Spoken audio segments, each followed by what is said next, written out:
Yo, what is going on, everyone? My name is Nico with the Notorious Fantasy, and in today's video, I'm bringing you guys Week 12 running back rankings for fantasy football in 2020. Inside of this video, we are going to be discussing the top 32 running backs ranked for week number 12 of the 2020 fantasy football season. Before I get into it, I'd like to ask if at any point inside this video you end up enjoying, you end up having a great time, to please make sure to hit that subscribe button down below. Not only is it free, I put out content every single day to help you guys win that 2020 fantasy football championship. And real quick, before we get deep into it, I'd like to give you guys a quick word from my friends and my sponsor over at OverlayDFS.com.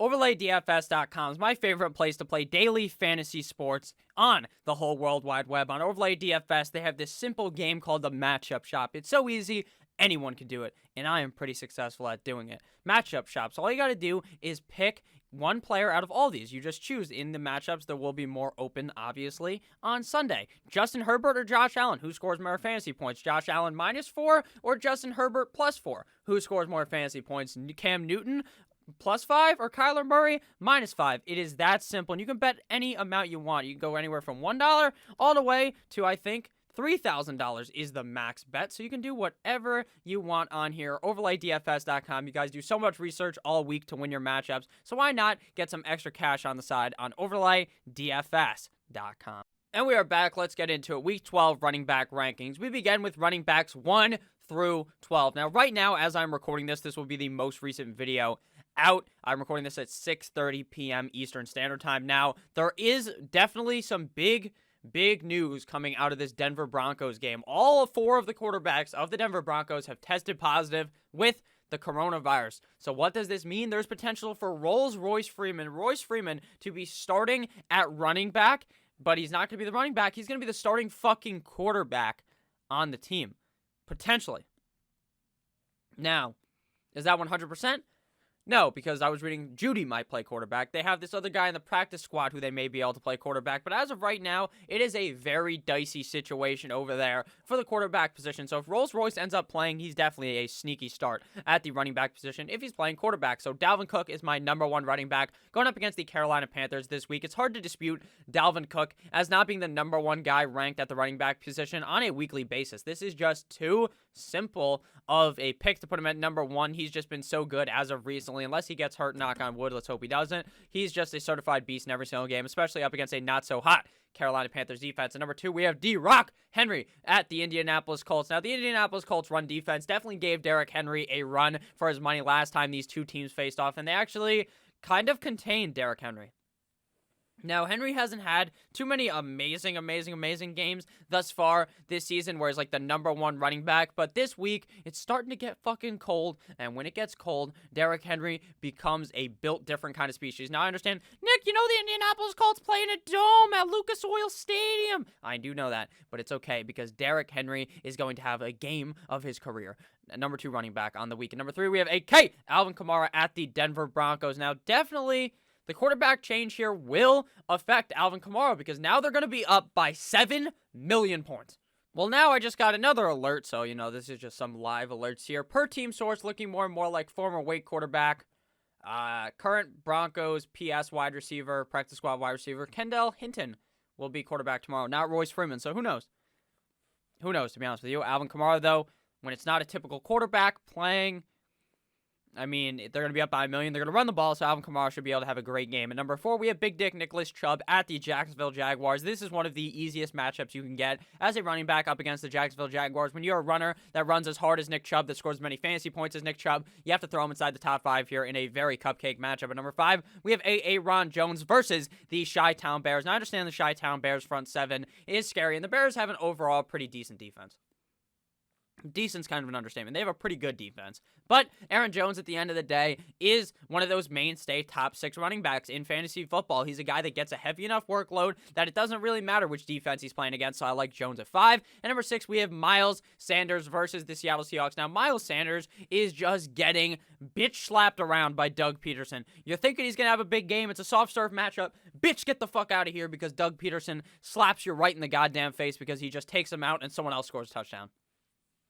Or they're just down by 1 million and they don't run it, but they still dump the ball off to Miles Sanders. So up against the Seattle Seahawks, I expect a heavy dosage of Miles Sanders, the bounce back game of the century. I like him here at number 6. At number 7, we have Josh Jacobs at the Atlanta Falcons. Again, it's a no-brainer kind of pick. When you see a great running back, a talented running back like Josh Jacobs, going up against one of the worst defenses in the NFL, you have to put them inside your top 10. Josh Jacobs at 7. At number 8, we have James Robinson versus the Cleveland Browns. Now, this is definitely a tough matchup for rookie running back James Robinson of the Jacksonville Jaguars, and I definitely understand that. But the amount of work, the volume of work that this man gets in itself is worthy of him being a top 10 running back. So I think James Robinson should be able to have a relatively solid game regardless of the defense he's going up against due to volume. At number 9, we have Kareem Hunt at the Jacksonville Jaguars. Obviously, we just talked about Nick Chubb, how he is going to kick the ever-living shit out of the Jacksonville Jaguars. I think Kareem Hunt is going to be able to do the same thing. This is going to be an absolute ass-whooping of the Jacksonville defense at the hands of Nick Chubb and Kareem Hunt, so I love both of them in this game. Number 4 for Chubb and number 9 for Kareem Hunt. At number 10, we have Mike Davis, Fat Mike, at the Minnesota Vikings. Now, Mike Davis was in that fool me twice, or fool me one time, shame on me. Fool me twice, can't get fooled again, or some shit like that is what they say. But Mike Davis fooled us like 50 times in a row. At the beginning of the year, once Christian McCaffrey got hurt, this man was fire. He was super hot fire. I spit that. 2.5 Men, I watched that type of deal. This man was lighting it up like Lil Wayne before he records a fucking verse. But then he just cooled down, ice cold, fucking iceberg that sunk the Titanic type of cold. And then he rose to the occasion and played well last week up against the Minnesota Vikings.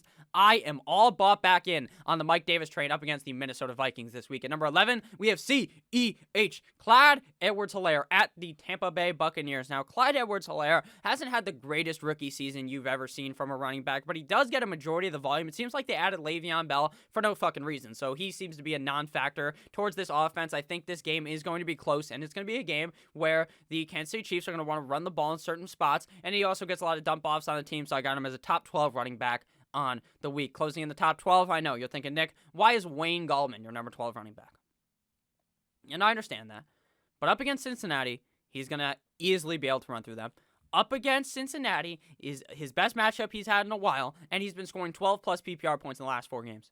All right? He's worthy of being a top 12 running back, especially up against such a soft serve defense if the Giants are going to play as good as I believe they will in this matchup. Now to running backs 13 through 24. So if you guys have ended up enjoying the video thus far, please make sure you hit that subscribe button down below. At number 13, we have Ronaldo Jones versus the Kansas City Chiefs. Now, last week, I went on here and spewed that this was going to be a Ronald Jones week, but I also said that since I thought it was going to be a Ronald Jones week, it would be a Leonard Fournette week.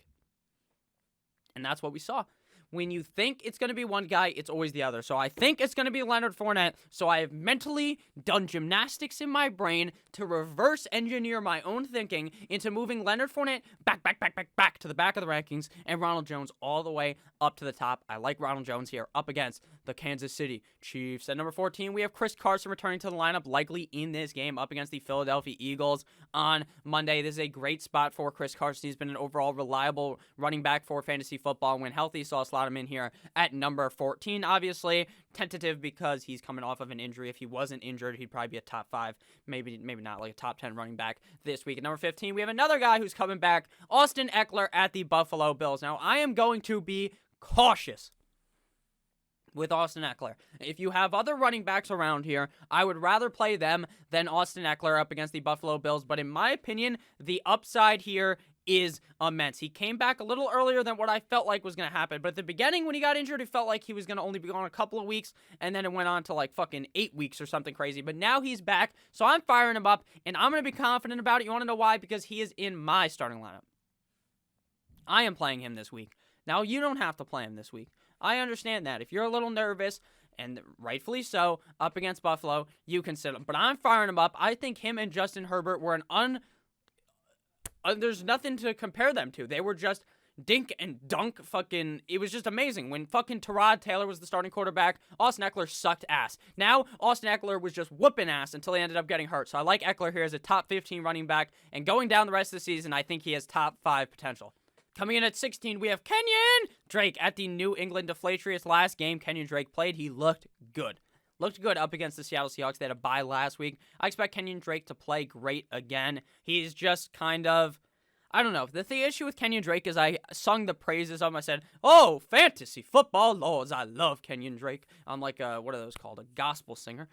Gotta love gospel. Kanye, I almost said Kenyon Drake's fucking gospel album. Kanye West gospel album, some absolute heat. But with that said, Kenyon Drake will sing the praise. I was singing it of him. I was loving Kenyon Drake. And then he sucked, right? He was so bad. He wasn't doing anything. And then Chase Edmonds rose like my cock in the morning. But at the end of the day, I like Drake again. I'm back on the train up against New England. He is going to play well.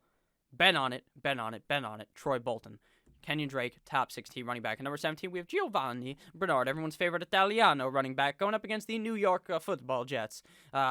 Giovanni has been pretty all right? Mixon's going to be missing the next couple of weeks, so Giovanni Bernard is in a prime time spot to be very good here up against the New York Football Jets, so I like him as a top 17 running back. At number 18, we have Brian Hill versus the Las Vegas Raiders. Brian Hill is obviously going to step in here for Todd Gurley because Todd Gurley is injured.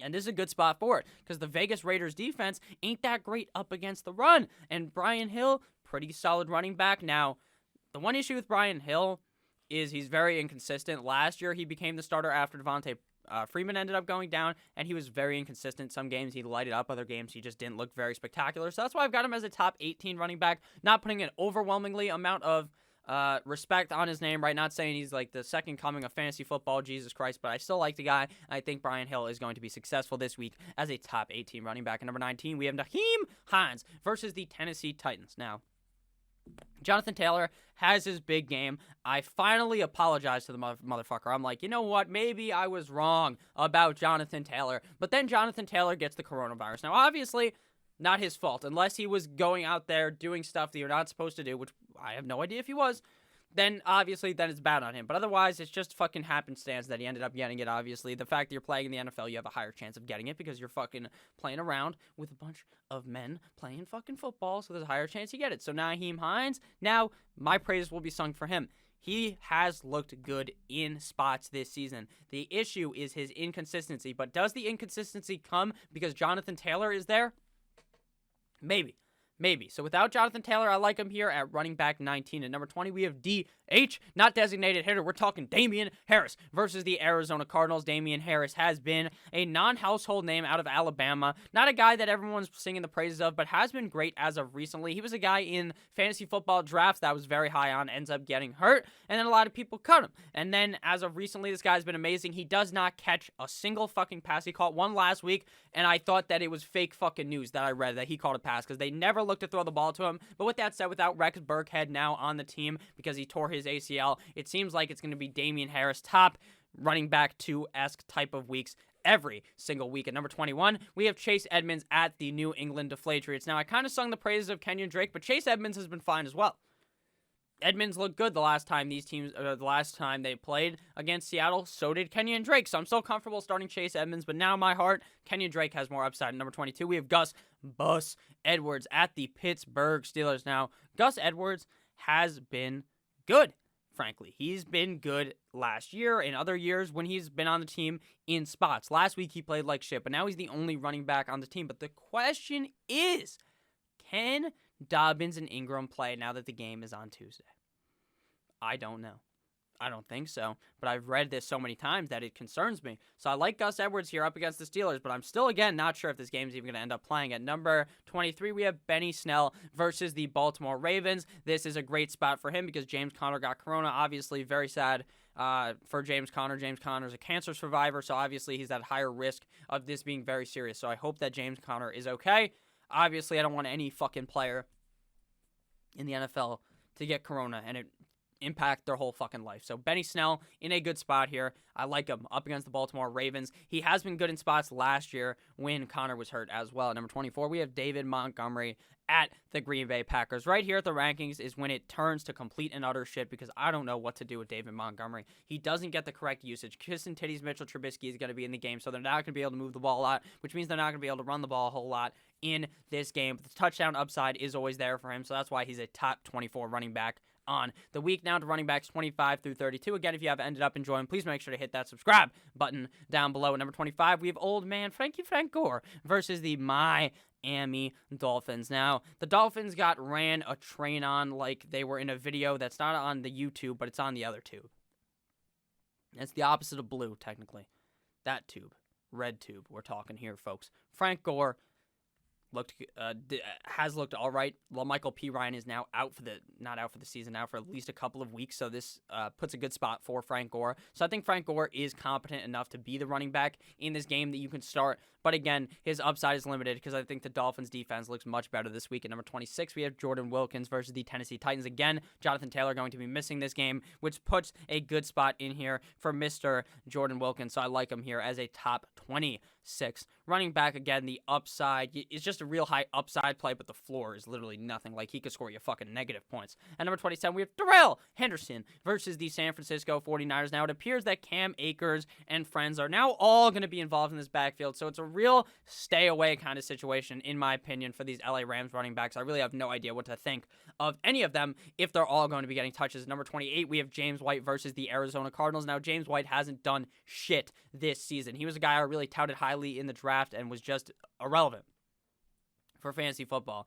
because of Cam Newton. But last week we saw, after Rex Burkhead went down, we saw James White play well. So do we see that version of James White, or do we go back to seeing the other version of James White that was complete and utter dog shit from earlier in the season?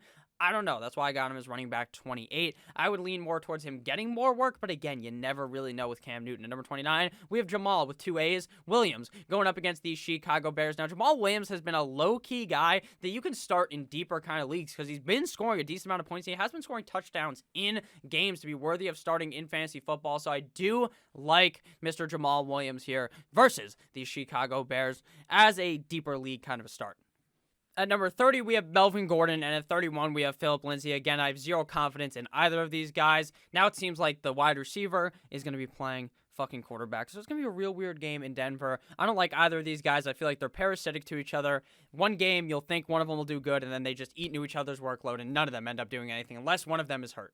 And closing in at number 32, we have Leonard Fournette, running back of the Jacksonville Jaguars against the Chiefs. Again, he had a good game last week, so he probably won't have a good one this week. That is just the Tampa Bay backfield philosophy. I love each and every single one of you guys. Thank you guys so much for watching. Make sure you guys check out overlaydfs.com. Link down below in the description. I'll see you beautiful bastards tomorrow on Sunday live stream. I love you all. Good boy.